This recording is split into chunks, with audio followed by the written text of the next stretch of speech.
Kita nyo.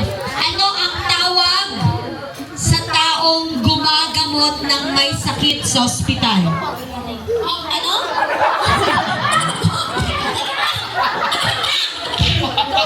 Sabihin mo, ang sagot mo ay sabi niya, ambularyo daw. Ano ang tawag yung nasa loob ng ospital, yung gumagamot ng may sakit? Doktor.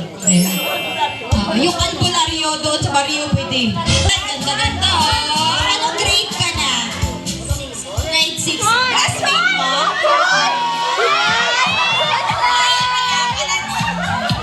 Kita mo nga itong mga reaksyon nitong batang ito. Okay. Kilala mo to? Kilala mo yan? Anong school mo?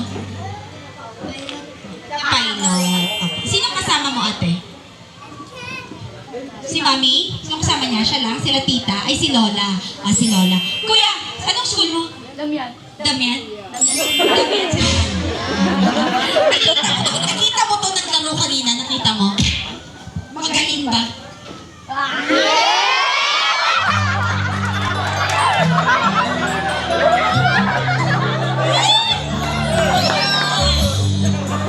Kuya, eto lang naman. Tanong lang naman anong pangalan mo, ate? Ha? Ha, Zayreen? Si Zayreen ko. Ano, anak?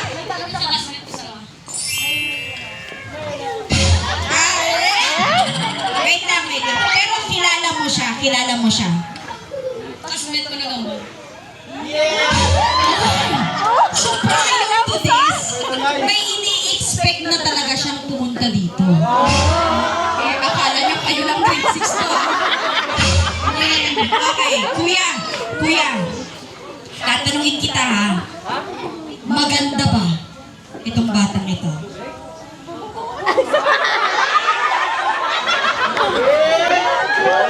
Dito na naman. Alam mo naman, di ba sabi mo sa classroom niyo, ang daming magaganda? Oo. Ito, pag naging kaklase mo, makakasama ba siya sa grupo ng mga magaganda? With no ill intentions. With no ill intentions.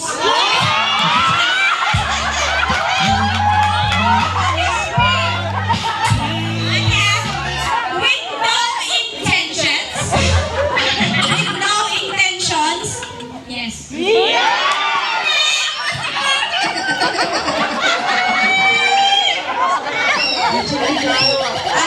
Anong pangalan mo nga? Charles. Mag-hi ka lang kayo. Hi, Charles. Go.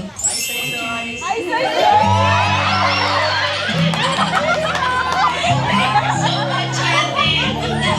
Thank you po.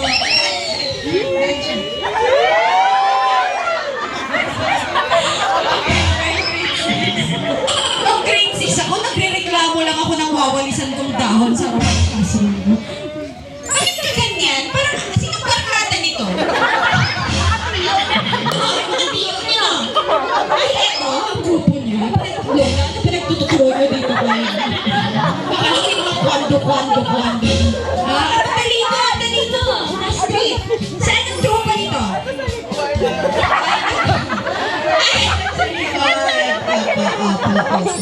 Galing mo, very natural. Ganyan ka sa room, nagre-re.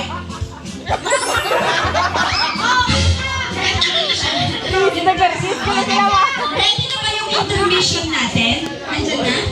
Intermission? Nasa na si Ma'am Javi? Ladies and gentlemen,